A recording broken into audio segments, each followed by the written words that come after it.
Hey, what's going on, everyone? Welcome back to the channel and another episode of Dump and Chase. And yes, usually I do release my episodes on Mondays, but there was one series that I wanted to let get going, and it was the Ducks versus Oilers, and that ended up being a great game. So, of course, and naturally, I had to let that go and wait. But now we can talk about every single series, go into in-depth of how things have went, some standout guys, what's went good for some teams versus what's went wrong, and a bunch of things in between. Now we can really get into these NHL playoffs, but before we do that, make sure you go like, subscribe, ring that bell, and comment. I want to hear what all of you have to say, because, you know, a lot of you have been giving me some good pointers, some good ideas, and of course, some good criticism, right? Sometimes I miss things, so you gotta let me know.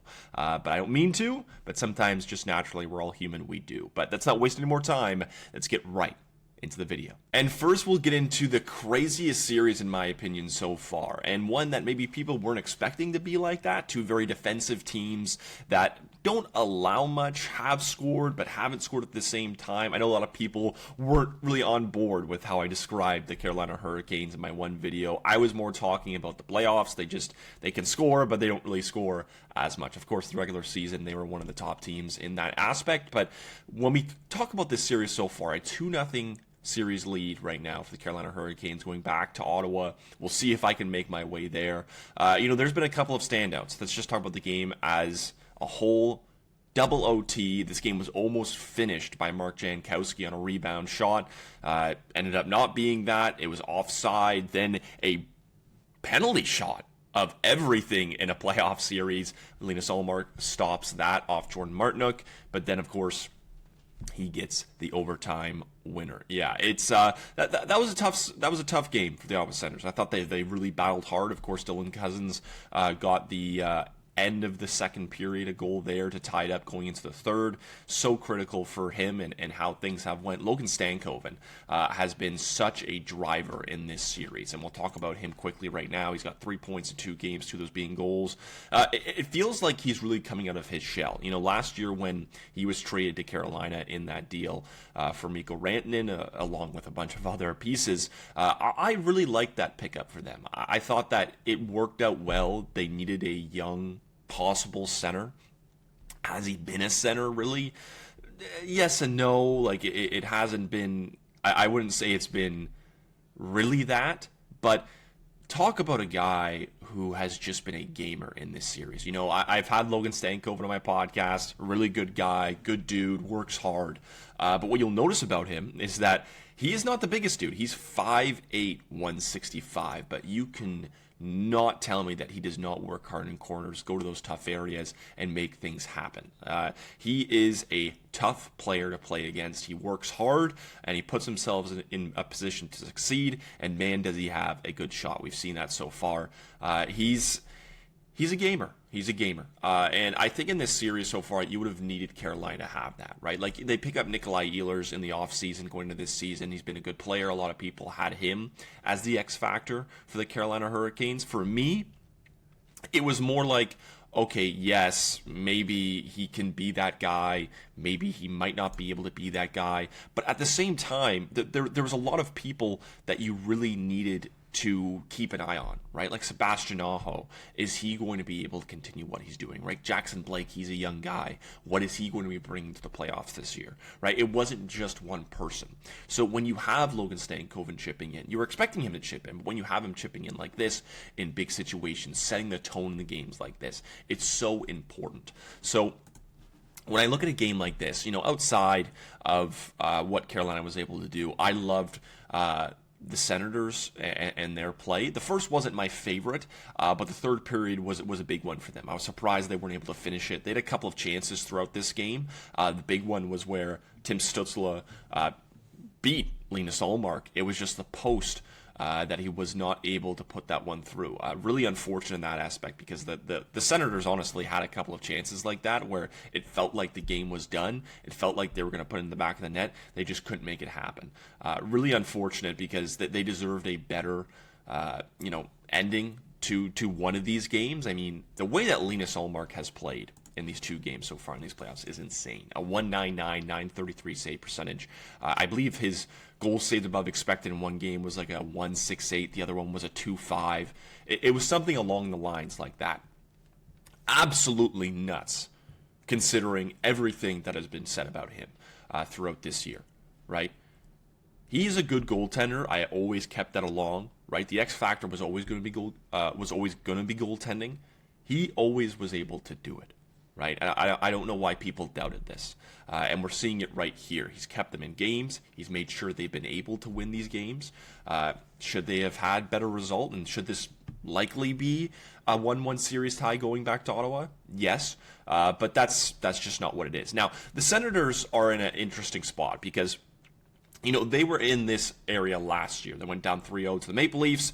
They forced a Game 6. They lost 4-2, of course. But it's not like that they can't dig themselves out of this or partially do it, have some fight. I think we all know that's going to happen. But I think it's more or less the case of where is it going to start, right? Where is this going to start for the Ottawa Senators? Brady Tkachuk, he's pointless in 2 games. I think that Dylan Cousins has had his moments. He's been pretty decent. I think the depth's been good defensively. A lot of guys have had to step in, right? Like Artem Zub, they don't have him in Game 2. Does he make a massive difference in this way, right? I would say yes, but things could have went differently, right? Lassie Thompson stepped in. I thought that he played good, but there's a lot of areas I think that for the Senators, like you deal with all these injuries, it's not easy. They've had some good guys step up and been able to fill those holes, but you also have to hope that these bigger guys are going to step up, right?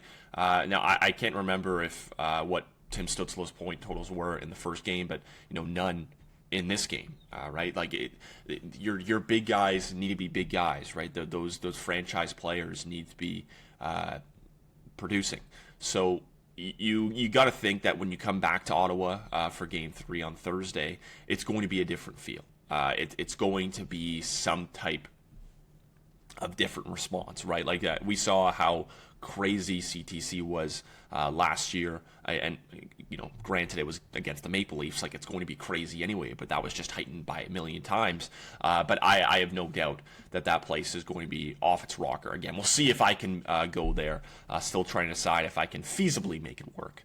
But yeah, no, the 2 guys that really stuck out to me so far in these games, Logan Stankoven and Linus Ullmark, that should be no surprise considering what we've seen. Also, shout out to Frederick Anderson. I think that he's also played well. First game, he only had 22 saves, but this one, of course, he saves 37 of 39.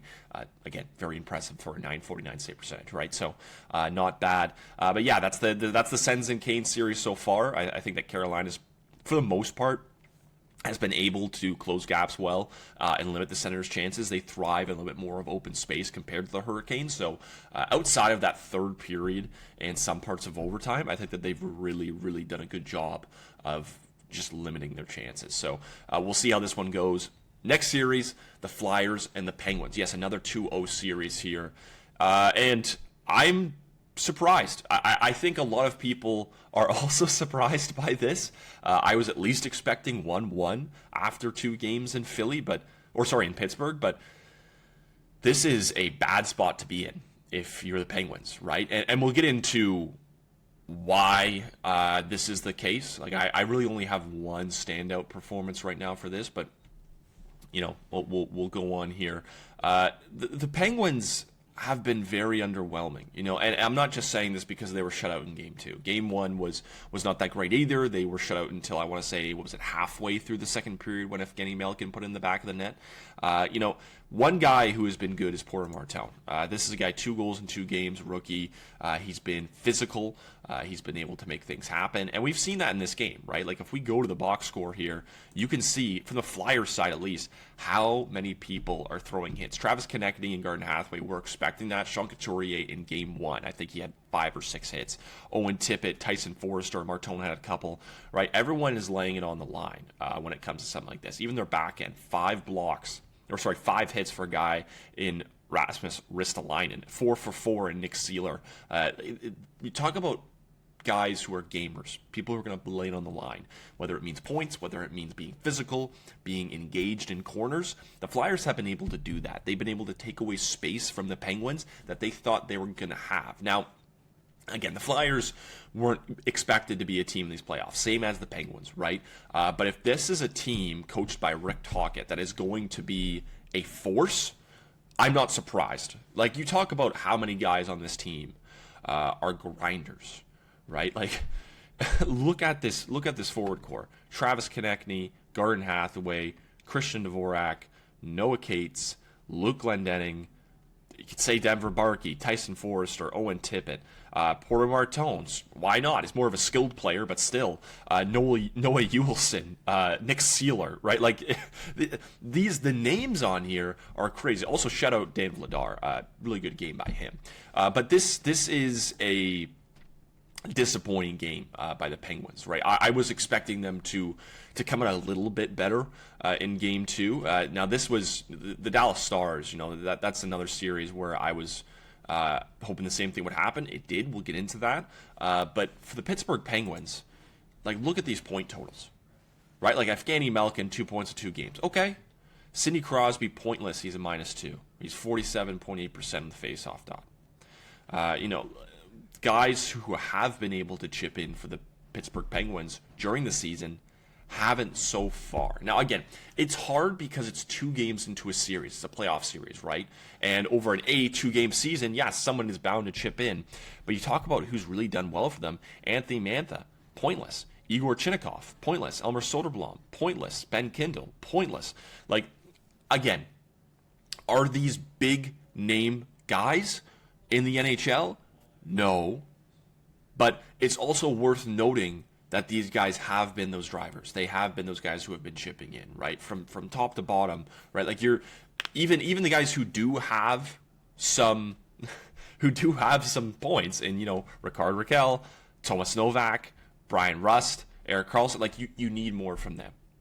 You need them to be your drivers, right? Like, this is from top to bottom, right? Like, I can talk all I want about depth on this team and how they're not contributing and how they're not able to make that happen, but I can only say so much, right? Like, this also has to start from the top. So I'm expecting a better game from them, but then again, I was also expecting a better game from them in game 2 at home, and they're going to Philly, which is going to be absolutely crazy.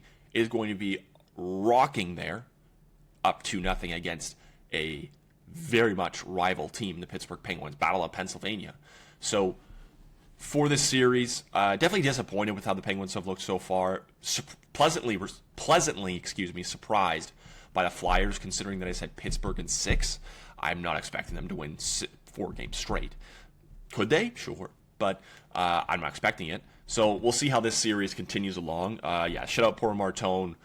Very much of a grinder team in Philly there. Big guy's got to step up. Next one. So game 1, and as I said in my preview, Anaheim and Edmonton had their game 1. What a crazy game this was. The Oilers had a 2-0 lead. They blow it 3-2. Two third-period goals by the same guys who scored in the first period. This was nuts. This was a nuts game. And when we look at what was really supposed to happen for the Edmonton Oilers, a lot of people were talking about the goaltending, right? Like, what is Connor Ingram going to look like? Who is going to be that difference maker for them? Now, was Ingram nuts in this game? No. 25 of 28 and 893, it's fine, right? Like, he did enough for them to win. That's all you can really ask in this case. But this was a game of depth. This was a big game of depth. Leon Draisaitl had 2 points. Shout out to him. He came out absolutely flying after not being in the lineup for, a month? Something like that. But Kasperi Kapanen, he has 2 goals, plus the game winner. Jason Dickinson, who was supposed to be a face-off PK defensive specialist, he had 2 goals in this game. This is exactly what you've been longing for the Edmonton Oilers, right? Again, this is 1 game of the first round, and they went to back-to-back Stanley Cup finals. This is not, we've been trying to get past this point, but what a lot of people really try to center themselves on is the depth, how important that is, right? Like, Connor McDavid and Leon Draisaitl can't carry this team all the time. Or Evan Bouchard, who actually didn't even get a point in this game. He's also an X factor for this team. But like Jake Wallman, who has had a tough year, and that's on both sides of the puck. Vasily Podkolzin had 2 assists in this game. He is such a good player to have in your middle 6, bottom 6. Just a hard-hitting, physical guy who's not afraid to get dirty, right? Like when he came into the NHL, a lot of people were looking at him for his scoring, right? Like that was supposed to be a big thing for him. Didn't really see that a lot. Now he's turned into this physical presence who's getting in those corners, who's probably going to get a good paycheck next time as well. Who's going to be a grinder, who's going to make things happen, make people make mistakes, and that's exactly what you're hoping for. Now, before I get into the individual ones for Kasperi Kapanen and Leon Draisaitl, of course, he did well, and Jason Dickinson. At the end of this game, Mikael Granlund had a very, very close call at the front of the net. It was probably an easy bury, but the puck came too quick to him. I think that he overthought it. He was able to get a shot off, but puts it right, if this is the net here, puts it right at the side of the net to where Ingram already is. Like, this was a wide open net. So he's going to have nightmares of that. I'm sure he's going to really, really push in game 2. Standouts, I guess. Troy Terry, he had 2 goals and an assist. Leo Carlson, he was going to be another X factor for some people. I think the Anaheim Ducks played well, especially for a game 1 like this. I think a guy in Joel Quenneville who's very, very much engaged and knows how to do things right. He was going to make sure that they at least had a good game. They didn't start well, they didn't end well, but they had some aspects where they were good. So how that's going to look in game 2, I was never the biggest fan. I said Oilers in 5. We'll see how this one goes, considering that they were up 3-2 at one point. They did have a 3-goal second period, right? So you just got to hope that things are going to be different for them from a Ducks perspective. But good battle back by the Edmonton Oilers. Go up 2, let 3 in, go back up. Not too shabby for the Oilers. Yeah, Kasperi Kapanen, just want to shout him out again. He had 7 shots, 4 hits, 2 goals, including the game winner. Jason Dickinson, like I said, this is a guy that you're hoping is going to be big for you in a playoff series for the first one for him since 2019-20. 40% on the faceoff dot. He had 2 shots, 2 hits as well, or I think it was actually 2 blocks and 2 goals. So yeah, not a bad start for him considering he's supposed to be a defensive forward. Now going from one West series to another, this one tied back up at 1, Dallas versus Minnesota. This was actually a really good game. I wasn't able to watch all of it. I was really glued to that Sens-Canes overtime. But the start of this one was just back and forth. It may have just been a 1-1 game, but I talked about the first period, 12 shots to 9 in favor of Minnesota.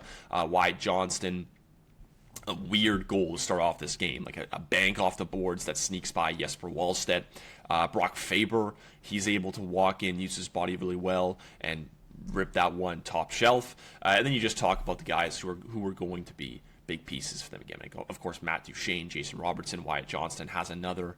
It was an empty net, but of course, he still contributes. Now, a good bounce back game for a guy in Jake Ottinger, who really did have a tough game 1. Talk about a 6-1 game to where Minnesota really laid it out for the Dallas Stars, right? This was a tough game. I will be honest, this was...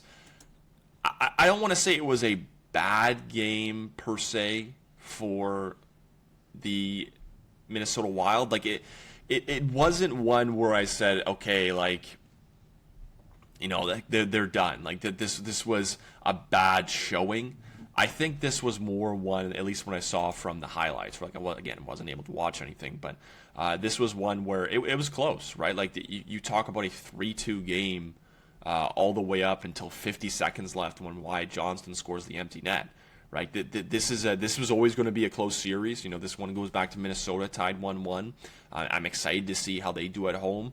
I think Quinn Hughes has been a revelation, of course, throughout this whole season, obviously, for the Minnesota Wild, but especially in this playoff series, when it went on the power play, this guy makes things happen. He's so shifty, so good, finds open areas, he's able to make a quick pass. There's so much to like about what Minnesota has done, especially with their back end. Their depth, I think, is physical, has played a good role in that, and we can even see that if you want to check quick.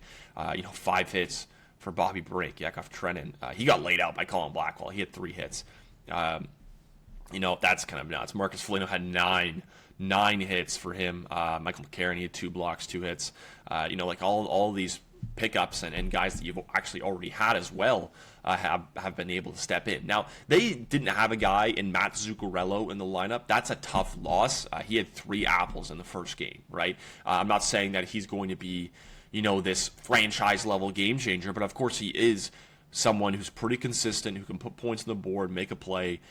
So that's tough, especially in a close game like this. Like, this is essentially a 3-2 game if we're not going to go ahead and count that empty netter. But yeah, like this is one where it's tough to lose if you're Minnesota. You played well, but this was a good bounce back for Dallas, especially needing to win one at home, especially for those fans and just for morale. Like that makes it a lot easier going on the road. So we'll see how this series continues, but another good one for right there. And from going from one series that I think could swing one side to the other, Montreal versus Tampa. This was a very low shot game. Like, we'll look at it right there. Like, it is not much. Montreal wins 4-3. Juraj Slafkovsky, he was so good. 3 goals, hat trick. All of them on the power play, actually. It's tons of power play goals. Like, of the 7 goals we have right here, 5 of them were on the power play. This was definitely a game that was, it was made happen by the man advantage marker. So I know a lot of Habs fans and Bolts fans weren't exactly happy about the officiating in this game. We'll see if it's different in Game 2. Again, Game 2 goes tonight at 7 p.m., Montreal, Tampa Bay. But like, how is this going to look? Like, what are we really expecting from a game like this? So first, Juraj Slafkovsky looked good. His shot, his deception is solid, especially in that overtime goal. Like, he put that one in just a bullet to the right side of the net. Like, he picked a corner. Vasilevsky came out hard at him and tried to make himself big and make sure he could take away most of the net. I think he kind of overplayed it a bit, giving Slafkovsky a little bit more space. Darren Raddysh, Victor Hedman wasn't able to play. This was going to be a guy who had to step up. He scores a big one there to put Tampa, tied up, and then not long later, Brandon Hagel, who's been really good to start. He had 2 goals in the first game. He felt like he was everywhere on the ice. This was a game also where goaltending was going to be a factor. I had someone comment on one of my photos saying, yes, I think that Darren Raddysh is going to be a big one, but Andrei Vasilevsky, right? Like, how is he going to look against the Montreal Canadiens, right? He had 789, 4 goals on 19 shots. It wasn't exactly solid for him.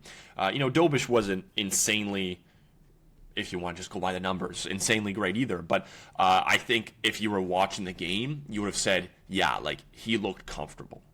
He may have given up 3 on 23, but I think that in this case, like, you're not, I don't want to say not expecting much, but you're hoping that you get a decent performance from a young goaltender in his first playoffs that he has to step into where he's starting, right? Like, first playoffs where he's starting, being a guy, being there, like, that's not easy.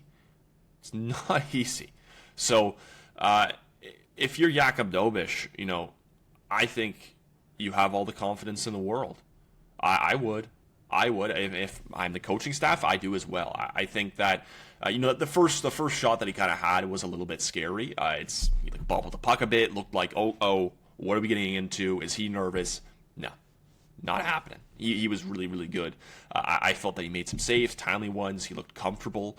I think that's the biggest thing. I also say, as the series goes on, Lane Hutson is going to become more of a factor, right? His shiftiness, his offensive ability, that's going to be a big thing. Now, I think a lot of people were wondering how that defense core was going to fare in a series like this, considering that they don't have a guy in Noah Dobson, who I think has really rounded out his game well this year in Montreal. Mike Matheson, he plays almost 23 minutes, 6 blocks, 4 hits. Lane Hutson had 29 minutes of ice time, right? Like, you really had to rely on your top guys. Caden Gooley, 21-21. Alexander Carrier, 18-36, right? Like, they really did rely heavy on those top guys, especially defensively, like Nick Suzuki, obviously one of the best defensive forwards this year, because Barkov wasn't playing. He's my Selke guy. He almost played 23 minutes, right? He had 2 apples. So for the Montreal Canadiens, solid game. Like, I think you can't hate what you've seen. Now, the Dasu incident. So Josh Anderson, he gets a goal, almost gets a second one, gets called off, high sticking, like not too long later. I can't remember who the other Habs player was, but they were just both targeting him. They went to go hit him. It's not a dirty hit. It's a shoulder on shoulder, but it's a hard hit. What really sucks for Dasu is it's not probably necessarily the one hit from the other. It's both at the same time, right? So that's where it's tough. Now, they originally had him for 5 minutes. That was just to review it. Ends up getting 2 minutes, I believe, for charging. Fair call. But I saw a lot of outrage by Lightning fans. I think that in a case like that, you're very fair to be nervous of what could be happening to a guy who's played pretty well for the Lightning this year and has very much deserved a spot in this lineup and defense core. But I don't think that was an area where you say, yeah, like that was malicious. I think at the end of the day, like guys are playing hard. As terrible it is to say, some guys do try to go and injure a guy. Like if there's a big name player on the ice, if you don't finish your check, the truth is like you want to finish your check because you might be able to injure him. I know it's terrible to say, but that is the truth. Like guys do that. May not admit it, but it is true. Some probably will, but yeah, in this case, that's a tough one. Brandon Hagel has two goals. Jake Gensel, who I thought actually looked really good. He made a lot of big plays. He had 3 apples. I mean, obviously he looked good. He had 3 apples, but like I think just like really well, he battled hard in the corner. And yeah, I want to shout out Juraj Slafkovsky before we finish this one. 3 goals in his first game here. All 3 on the power play, but he was good. 7 shots on net. He was physical. He was present. Gotta love what you saw from him. Moving on to another East series, Boston Bruins versus the Buffalo Sabres, a 4-3 game. You might be looking at this one and saying, oh man, this was so close throughout the whole... No, this was not close throughout the whole game. The Buffalo Sabres were down 2-0 going into the third period. This is a team that battled hard. And I know a lot of people weren't exactly happy. And again, this was more of a fun post. This was not more of like a half-serious post, but I genuinely did think, or do think, I should say, that Tage Thompson is one on there right now. And again, you can say what you want about that. I'm fine if you want to put Slafkovsky up 1. Again, I think both are very well deserved. The reason why I had a guy in Tage Thompson here is because the Buffalo Sabres didn't play bad throughout this whole game. They did not. They actually heavily outshot the Boston Bruins, but things were just not going their way. And yeah, you can put as many shots as you want in net to keep it going, but at the same time, if you're not getting quality chances, if you're not winning small puck battles, it's just not going to happen.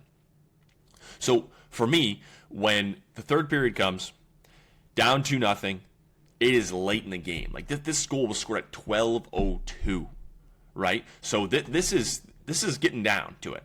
Tage Thompson, wraparound shot, battles hard behind the net, makes it happen, right?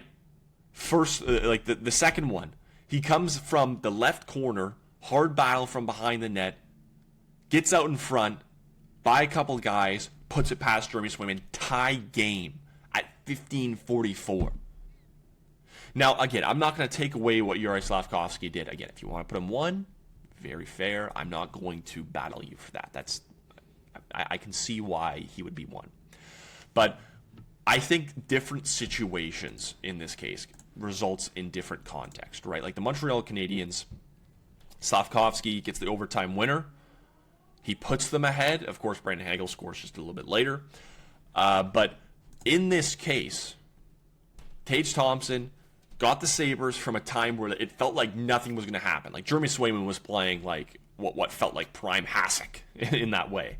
And Tage Thompson willed this team back into the game. Matthias Samuelsson, not too long later, from 15:44 at 16:36, puts a puck in the back of the net to put them up. None of this happens without Tage Thompson. Again, none of this happens without Juraj Slafkovsky on the other side.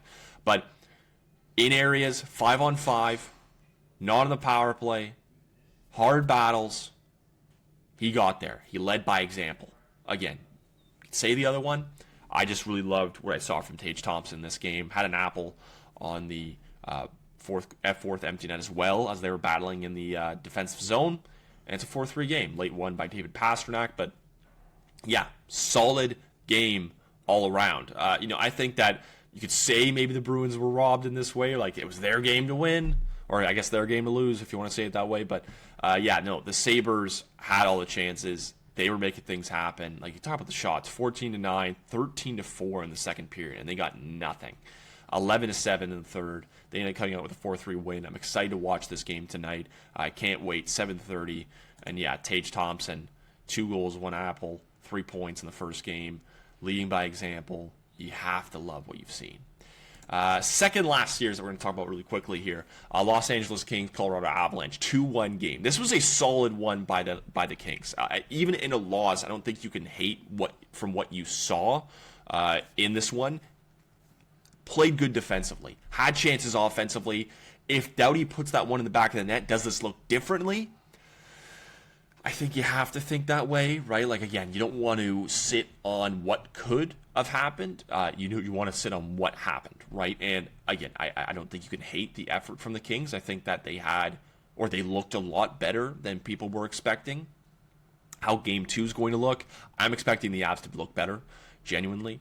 We'll see how this one goes for both sides, but good start for the Kings there. I think Anton Forsberg made some nice saves, but my biggest one was Scott Wedgwood. 33 years old, gets his first career playoff win as a starter. This is a crazy story. This is a guy who went something like 36-6 on the season, had a 9-20 or something crazy like that. He carried that team when they needed him to. Remember early in the season where there was games that the Avs probably shouldn't have won, but they won because of him. Mackenzie Blackwood hasn't exactly been that guy. He's been very inconsistent the whole year. The reason why he didn't start in this game. But Scott Wedgwood made things happen. He did the right things, and I don't think you can hate that. I really, really don't think you can hate that. So, shout out Scott Wedgwood, 24-25 in this game. The Kings,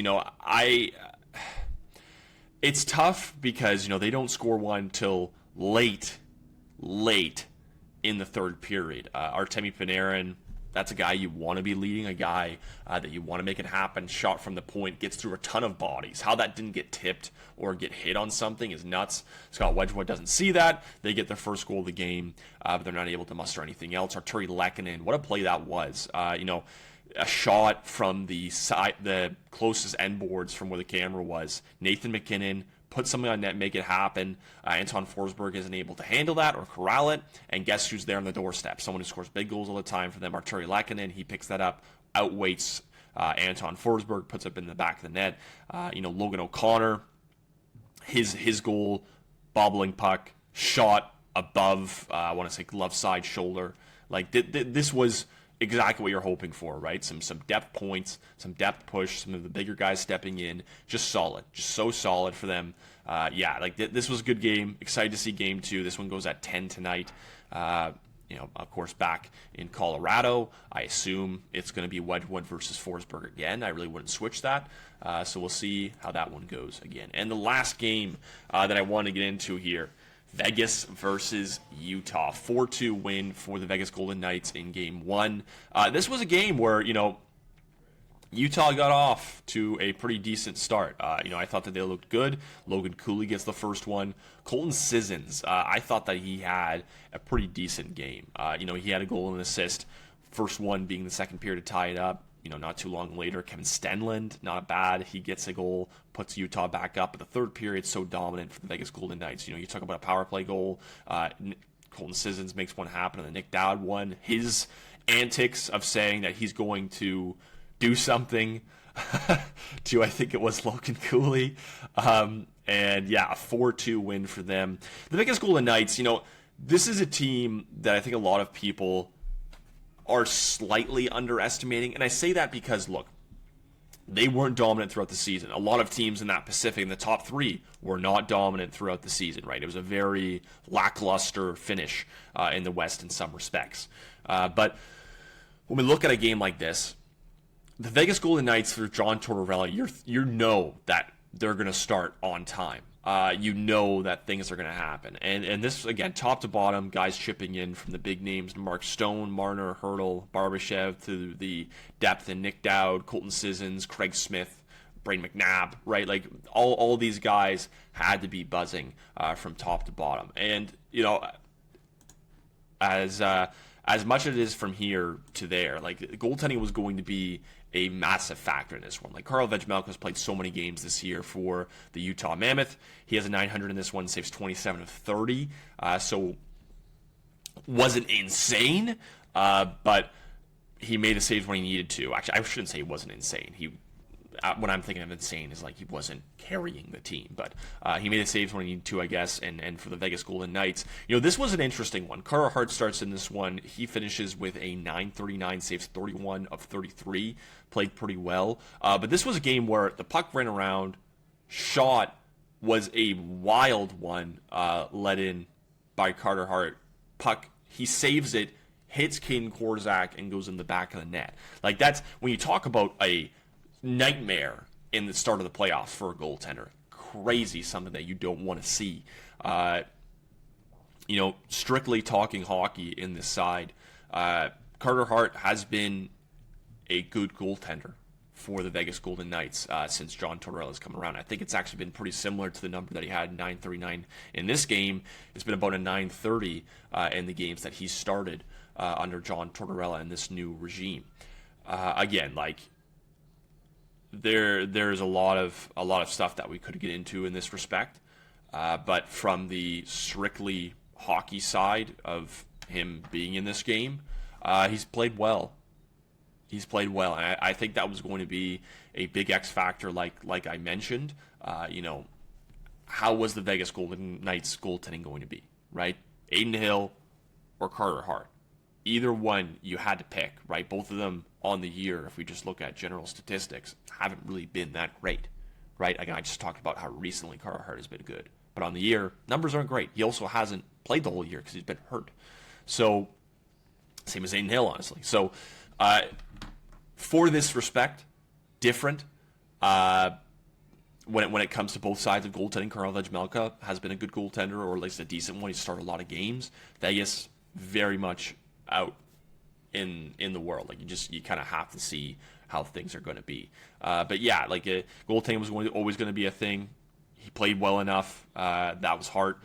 They got a 4-2 win. We'll see how Game 2 goes tonight at 9:30. This is going to be the second last late game. Of course, the late game going to be Los Angeles, Colorado. And then we have the other ones in Montreal, Tampa, and Boston, and Buffalo. That's the last thing I want to talk about. Going through every single series, this is absolutely crazy that we're in playoffs now. I'm very, very excited to be seeing all this. So many crazy storylines and things that I definitely did not expect. But when are we really expecting anything normal in the playoffs? So yeah, make sure you go like, subscribe, ring that bell, and comment. I want to hear what all of you have to say if you have not done that already, because obviously it means a lot to me to hear what all of you are thinking about these playoffs, what you wanted me to talk about, what I did talk about, and if I did it right or I did it wrong, let me know. I want to hear all of that. But of course, until next time, my name is Zach Staden, and we'll be talking soon.